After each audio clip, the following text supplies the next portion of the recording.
bal bi. gis ngeen image yi jàll suuf noonu.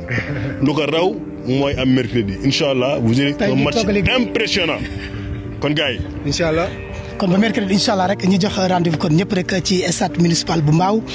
équipe bu APM yëpp ñu ngi ñëw di pare Inchallah ngir defal gars yi bagage di ci woo nag bu baax moom it Malick Diagne nga xam ne day bokk ci bagage yi waaw dañ koy soxla fii ci suñu biir Malick Diagne ñi koy woo di woo président Guissé ñooñu dañu nekk suñu soppe waaw di woo nag képp ku lu koy seetaan nag neewtaan bu Mbao ñu ngi lay woo nag waaw presse bu Mbao ñoo ayee war a defal gars yi bagage yoo xam te ne du am fenn fii rek lay am ci stade municipal bu Mbao. en tout cas dañu naan RMB